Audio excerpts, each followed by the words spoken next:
Hello दोस्तों, आइए सुनते हैं महाशिवरात्रि व्रत की एक पौराणिक कथा। पूर्व काल में एक चित्रभान नामक शिकारी रहता था। वह जानवरों की हत्या करके अपने परिवार को पालता था। वह एक साहूकार का कर्जदार था और समय पर उस साहूकार के कर्ज को न चुका सका। क्रोधित साहूकार ने शिकारी को शिव मठ में बंदी बना लिया। संयोग से उस दिन शिवरात्रि थी। शिकारी ध्यान मग्न होकर शिव संबंधी धार्मिक बातें सुनता रहा। चतुर्दशी को उसने शिवरात्रि व्रत की कथा भी सुनी। शाम होते ही साहूकार ने उसे अपने पास बुलाया और ऋण चुकाने के विषय में बात की। शिकारी अगले दिन सारा ऋण लौटा देने का वचन देकर बंधन से छूट गया। अपनी दिनचर्या की भांति वह जंगल में शिकार के लिए निकला, लेकिन दिन भर बंदी गृह में रहने के कारण वह भूख प्यास से व्याकुल था। शिकार खोजता हुआ वह जंगल में बहुत दूर निकल गया। जब अंधकार होने को आया तो उसने विचार किया कि अब तो रात जंगल में ही बितानी पड़ेगी। वह एक तालाब के किनारे बेल के पेड़ पर चढ़कर रात बीतने का इंतजार करने लगा। बिल्व वृक्ष के नीचे एक शिवलिंग था जो बिल्व पत्रों से ढका था। शिकारी को उसका पता न चला। पड़ाव बनाते समय उसने जो टहनियाँ तोड़ी वे संयोग से शिवलिंग पर गिरती चली गई। इस प्रकार दिन भर भूख प्यास से व्याकुल शिकारी का व्रत भी हो गया और शिवलिंग पर बिल्व पत्र भी चढ़ गए। एक पहर रात्रि बीत जाने पर एक गर्भिणी हिरणी तालाब पर पानी पीने पहुंची।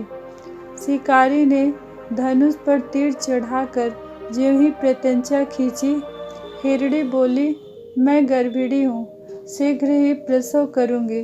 तुम एक साथ दो जीवों की हत्या करोगे जो ठीक नहीं है। मैं अपने बच्चे को जन्म देकर शीघ्र ही तुम्हारे समक्ष प्रस्तुत हो जाऊंगी, तब तुम मुझे मार लेना। शिकारी ने प्रत्यंचा ढीली कर दी और हिरणी जंगली झाड़ियों में लुप्त हो गई। प्रत्यंचा चढ़ाने तथा ढीली करने के वक्त कुछ बिल्व पत्र अनायास ही टूटकर शिवलिंग पर गिर गए। इस प्रकार अनजाने में ही शिकारी से प्रथम पहर का पूजन भी संपन्न हो गया। कुछ ही देर बाद एक और हिरणी उधर से निकली। शिकारी की प्रसन्नता का ठिकाना न रहा। समीप आने पर उसने पुनः धनुष पर बाण चढ़ाया। तब उसे देखकर हिरणी ने विनम्रता पूर्वक निवेदन किया, हे शिकारी, मैं अपने प्रिय की खोज में भटक रही हूँ। मैं अपने पति से मिलकर शीघ्र ही तुम्हारे पास आ जाऊंगी। शिकारी ने उसे भी जाने दिया।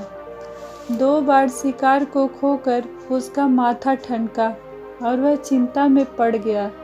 रात्रि का आखिरी पहर भी बीत रहा था। इस बार भी धनुष से लगकर कुछ बेल पत्र शिवलिंग पर जा गिरे तथा दूसरे पहर की पूजन भी संपन्न हो गई।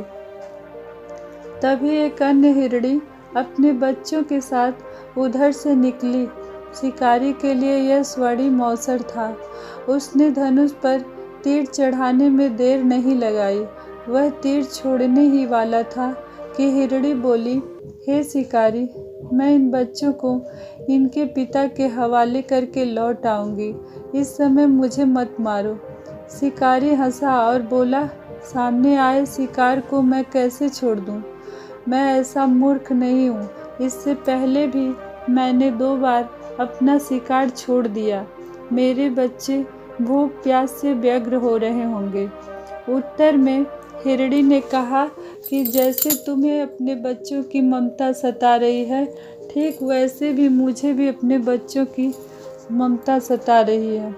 हे शिकारी, मेरा विश्वास करो, मैं इन्हें इनके पिता के पास छोड़कर तुरंत लौटने की प्रतिज्ञा करती हूँ।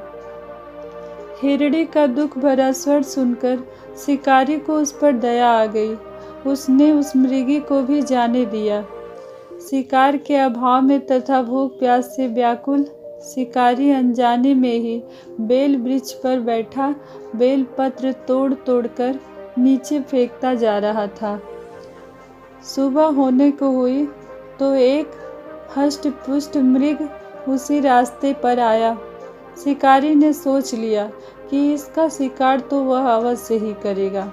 शिकारी की तनी प्रत्यंचा देखकर मृग ने विनीत स्वर में कहा, हे शिकारी, यदि तुमने मुझसे पूर्व आने वाली 3 मृगियों तथा उनके छोटे छोटे बच्चों को मार डाला है तो मुझे भी मारने में विलंब न करो, ताकि मुझे उनके वियोग में एक क्षण भी दुख न सहना पड़े। मैं उन हिरड़ियों का पति हूँ। यदि तुमने उन्हें जीवन दान दिया है तो मुझे भी कुछ क्षण का जीवन देने की कृपा करो। मैं उनसे मिलकर तुम्हारे समक्ष उपस्थित हो जाऊंगा। मृग की बात सुनते ही शिकारी के सामने पूरी रात का घटना चक्र घूम गया। उसने सारी कथा मृग को सुना दी। तब मृग ने कहा, मेरी तीनों पत्नियां जिस प्रकार प्रतिज्ञाबद्ध होकर गई हैं, मेरी मृत्यु से वह अपने धर्म का पालन नहीं कर पाएंगी। अतः जैसे तुमने उन्हें विश्वास पात्र मानकर छोड़ा है, वैसे ही मुझे भी जाने दो। मैं उन सब के साथ तुम्हारे सामने शीघ्र ही उपस्थित होता हूँ। शिकारी ने उसे भी जाने दिया। इस प्रकार प्रातः हो आई। उपवास, रात्रि जागरण तथा शिवलिंग पर बेलपत्र चढ़ने से अनजाने में ही शिवरात्रि की पूजा पूर्ण हो गई। पर अनजाने में की हुई उस पूजन का परिणाम शिकारी को तत्काल मिला। शिकारी का हिंसक हृदय निर्मल हो गया, उसमें भगवत शक्ति का वास हो गया।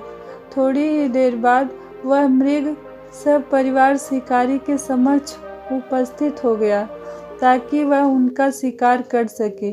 किंतु जंगली पशुओं की ऐसी सत्यता, सात्विकता एवं सामूहिक प्रेम भावना देखकर शिकारी को बड़ी ग्लानि हुई। उसने मृग परिवार को जीवन दान दे दिया। अनजाने में ही शिवरात्रि के व्रत का पालन करने पर भी शिकारी को मोक्ष की प्राप्ति हुई। जब मृत्यु काल में यमदूत उसके जीव को ले जाने आए तो शिवगणों ने उन्हें वापस भेज दिया तथा शिकारी को शिवलोक ले गए। शिव जी की कृपा से ही अपने इस जन्म में राजा चित्रभान अपने पिछले जन्म को याद रख पाए तथा महाशिवरात्रि के महत्व को जानकर उसका अगले जन्म में भी पालन कर पाए। शिकारी की कथानुसार महादेव तो अनजाने में किए गए व्रत का भी फल दे देते हैं, पर वास्तव में महादेव शिकारी की दया भाव से प्रसन्न हुए थे। वह अपने परिवार के कष्ट का ध्यान होते हुए भी शिकारी ने मृग के परिवार को जाने दिया।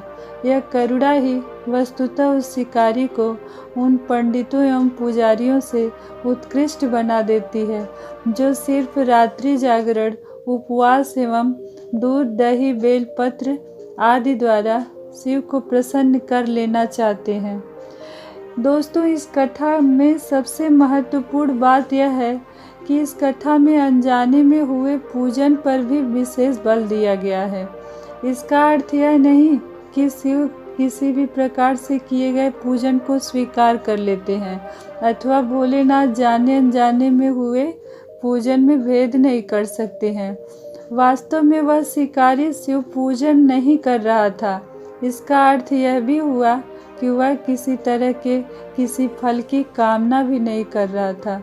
उसने मृग परिवार को समय एवं जीवन दान दिया, जो कि शिव पूजन के समान ही है। शिव का अर्थ ही कल्याण होता है।